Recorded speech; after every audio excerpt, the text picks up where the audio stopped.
Pour me rendre un peu mieux compte du potentiel de ces médiums Green for Oil de Sennelier, eh bien j'ai décidé quelques jours plus tard de réaliser une peinture, un croquis à la prima d'une plage. Donc en définitive, pour le diluant, j'ai été assez satisfaite car j'ai trouvé qu'il n'y avait pas d'odeur, donc c'était vraiment un point très positif. Je n'ai pas eu besoin d'ouvrir la fenêtre, je n'ai pas toussé, je n'ai pas trouvé ce médium agressif pour les voies respiratoires et donc c'était assez agréable. La texture était plutôt onctueuse, donc en fait c'est quelque chose avec lequel je suis pas trop habituée. D'habitude, je prends plutôt de l'essence aspic et les essences en général, même si l'essence aspic moins que l'essence de térébenthine et les diluants de type solvant classique ont tendance à assécher énormément la peinture, donc on a vraiment un fini très très mat. Et finalement, je trouve qu'avec ce diluant-là, le fini est légèrement brillant. Ce n'est pas si...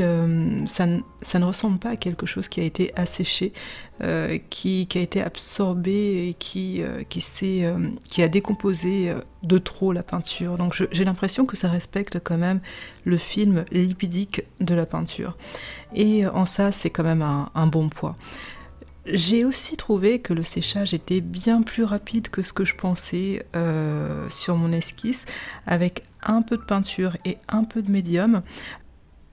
Je pense aussi que la dernière fois que j'ai utilisé les médiums, le pré-test en quelque sorte, j'avais peut-être utilisé une peinture qui était pas très cicative en fait, qui mettait beaucoup de temps à sécher. Donc ça a peut-être faussé les résultats. Je me rends compte maintenant, en tout cas quand je peins, je me dis, ben, effectivement, finalement, je trouve que le séchage est tout de même assez rapide, plus rapide que ce que j'avais pensé à l'origine auparavant.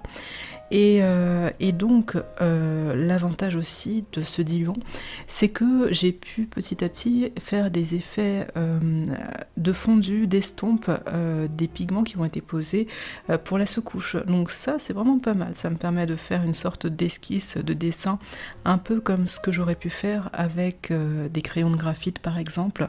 Donc ça, c'était vraiment les grands plus. Alors, le flacon, par contre, j'ai moins apprécié le flacon. Car l'ouverture est quand même assez grande. C'est une sorte de flacon classique sans compte-gouttes dessus. Et le souci, c'est que du coup, j'ai dû prendre une pipette pour pouvoir doser et éviter de gaspiller du diluant. Donc, en général, quand je prends du diluant, je n'en verse pas une grande quantité, je prends quelques gouttes et juste ce qu'il est nécessaire pour pouvoir faire une peinture, une esquisse ou autre, et j'ai tendance à me resservir. Donc ça me permet d'éviter le gaspillage. Ça me permet aussi d'éviter les émanations qui s'éparpillent un peu partout, etc. Notamment quand on utilise des essences qui sont un peu plus agressives pour la santé. Mais là du coup je n'avais pas de flacon compte-gouttes, donc j'ai pris une pipette pour pouvoir doser, mais ça m'oblige du coup à faire la vaisselle de la pipette. Donc ça aurait été bien qu'il y ait une sorte d'opercule à l'ouverture et qui permet de compter réellement les gouttes que l'on met dedans. Dans son petit réservoir à médium. Donc voilà, ça aurait été peut-être une bonne chose, peut-être une amélioration future de Sennelier un jour.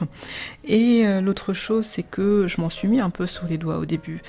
À cause encore une fois de cette grande ouverture, du coup on dose un peu mal, on referme de façon un peu maladroite, peut-être qu'aussi un peu du diluant qui rentre en contact avec le bouchon petit à petit s'écoule, et lorsqu'on ouvre le bouchon, eh bien il y a une partie qui va sur les doigts.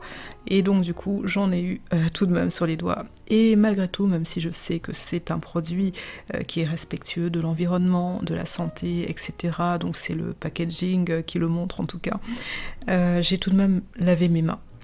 Car je pense que effectivement c'est peut-être bien pour... enfin c'est mieux peut-être pour la santé que les médiums traditionnels. pour l'écologie, etc., etc. Ça a beau être bio, ça n'est pas pour autant hypoallergénique, donc je n'ai pas envie d'être testeuse du coup sur la réaction allergique éventuelle que cela pourrait produire.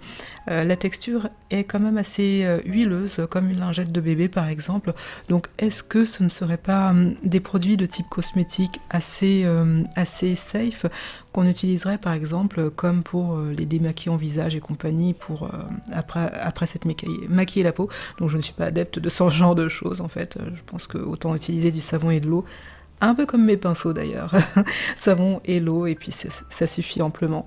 Mais en tout cas, je suis vraiment ravie de ce diluant que je réutiliserai très certainement avec des médiums traditionnels, avec du liquide ou bien encore une fois pour une autre peinture à la prima.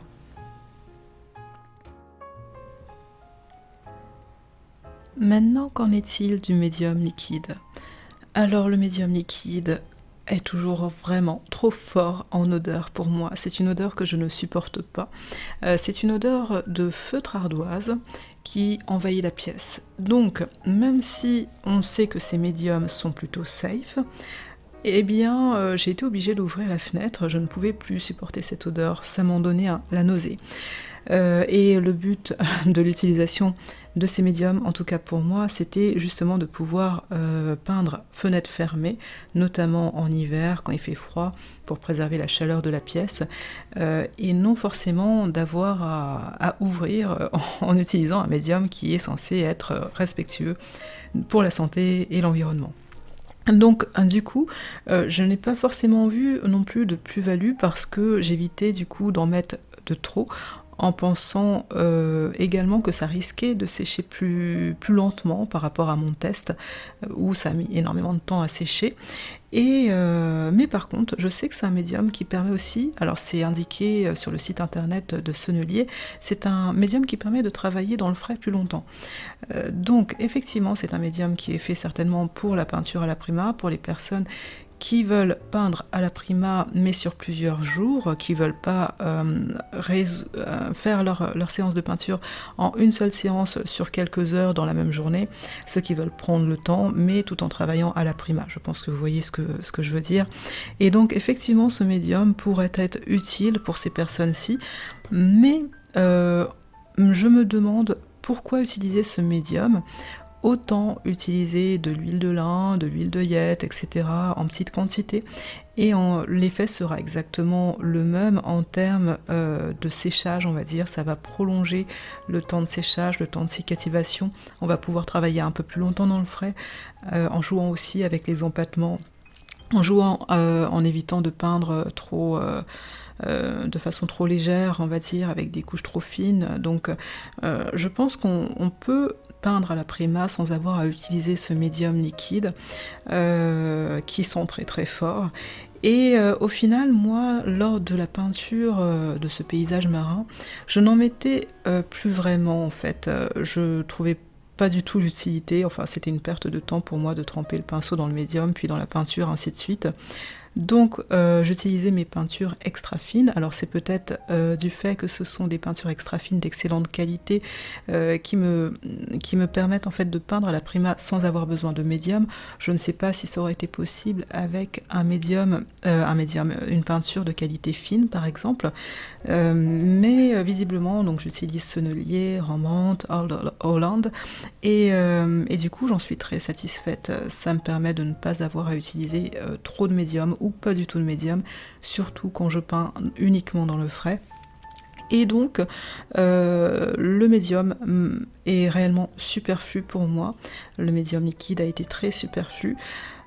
Au final, donc voilà, je m'en suis passée, quoi. J'ai continué à peindre uniquement avec mes peintures sorties du tube quasiment. Alors j'ai sélectionné quelques couleurs, donc c'est pas dit que ce soit les uniques couleurs que je vais utiliser. Si je vois que je peine à recréer une couleur en particulier, bah, je vais peut-être l'adapter en fait et rajouter un autre tube. Mais en définitive, j'essaye de faire avec le strict minimum, en fait. J'essaye d'éviter d'avoir une palette trop complexe, surtout pour des petites études. Alors les palettes un peu plus complexes, effectivement, ça va être pour des grands tableaux, des grands projets, où là, je n'ai pas trop envie de m'embêter et je vais partir sur des tubes qui se rapprochent un peu plus des couleurs que je souhaite et pour avoir un grand impact coloré, celui que je recherche. Mais pour quand on s'entraîne, en général, on s'entraîne de façon un peu plus dure, c'est-à-dire qu'on essaye de faire un peu plus de choses soi-même et que ça prenne le temps qu'il faut, tant pis, pour être sûr que les fois où on travaille un tableau, une grande copo, eh bien, ce soit beaucoup plus fluide le travail. Donc du coup, j'ai sélectionné quelques couleurs, l'équivalent d'une couleur par primaire, environ, hein, quelquefois une nuance chaude et une nuance froide. Donc là j'ai un terre d'ombrelé qui est pratique pour faire des noirs avec le bleu outre-mer, pour aussi faire des bruns bien entendu, c'est du brun. De l'ocre jaune, donc ça vous l'avez deviné, c'est surtout pour les tonalités sable.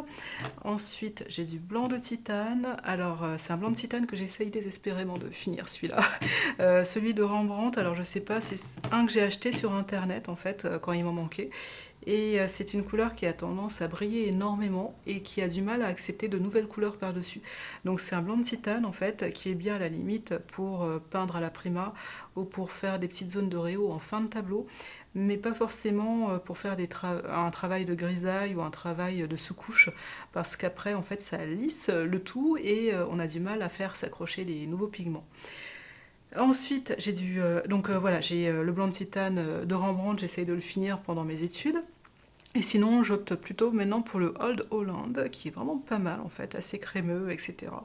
Et il n'a pas tendance à jaunir, même s'il est fait avec de l'huile de lin. Donc ensuite, j'ai du jaune indien orangé, qui remplace un peu un jaune primaire. Donc c'est ni trop froid, ni trop chaud, c'est un intermédiaire. Donc c'est pour ça que je me réserve en fait encore la possibilité de rajouter éventuellement un jaune citron. Donc si je n'arrive pas à obtenir les couleurs turquoises que je souhaite, il va falloir que je rajoute du jaune citron. J'ai de l'alizarine cramoisie, donc c'est un rouge mais qui n'est pas trop vif, parce qu'il est plus dans les nuances de bleu. Car quand on regarde mon paysage, on voit que le rouge, c'est pas ce qu'il y a en majorité. J'ai bien dit que oui, j'allais rajouter des rouges, mais sous forme de petites nuances violacées, de ci de là dans l'eau. Donc ça doit vraiment être quelque chose de très ténu, quelque chose qui ne se voit pas trop. Ensuite j'ai du bleu outre-mer français, donc ça me permettra de faire les couleurs les plus sombres et de faire notamment les nuances dans l'eau. Et le bleu minéral, qui est un bleu qui est, normalement c'est un bleu primaire celui-ci, un bleu transparent, mais bon bref, à la prima, c'est pas trop grave la transparence ou pas, je ne vais pas faire de glacis, hein. Et du turquoise clair, donc ça permet encore une fois de faire varier les nuances de bleu, puisque ce qui va être le plus important, c'est ça. La zone la plus vive de mon tableau, ça va être la mer en fait, hein. Donc c'est là où je vais rajouter pas mal de couleurs. Donc c'est là que j'ai besoin de certaines nuances colorées en tube pour pouvoir créer cette richesse colorée. Alors, le médium gel a été pour moi une grande déception, parce que je pensais pouvoir l'utiliser un peu comme le médium de Gamblin, qui est aussi conditionné dans un tube, en gel et sans solvant lui aussi. Mais la texture n'est pas du tout la même en fait, c'est une texture qui ne se tient pas du tout. Donc c'est une texture qui est pas vraiment gélatineuse, mais un peu plus comme du beurre ou un peu plus crémeuse. Et pour l'empattement, enfin j'ai pas trouvé que ça me permettait de faire de l'empattement, un empattement réellement réussi ou efficace. Je préfère encore une fois utiliser mes peintures qui sont sorties du tube pour faire des vrais empattements. Je pense que le médium gel peut être un intermédiaire entre effectivement le médium liquide et l'empattement sorti du tube, si on veut rajouter des effets un peu plus complexes petit à petit au fur et à mesure de la peinture. Mais c'est quelque chose, encore une fois, que j'ai trouvé un peu superflu finalement. Donc autant utiliser une toute petite pointe d'huile si on veut avoir le même résultat que celui-ci.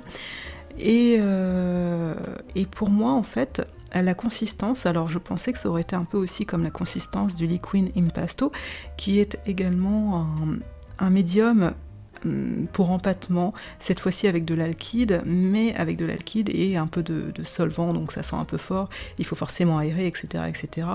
Mais ça forme réellement une vraie pâte, quelque chose qui se tient. C'est une texture qui permet de faire de réels empattements. Et donc du coup, le médium gel de Sennelier n'est pas du tout cet équivalent-là.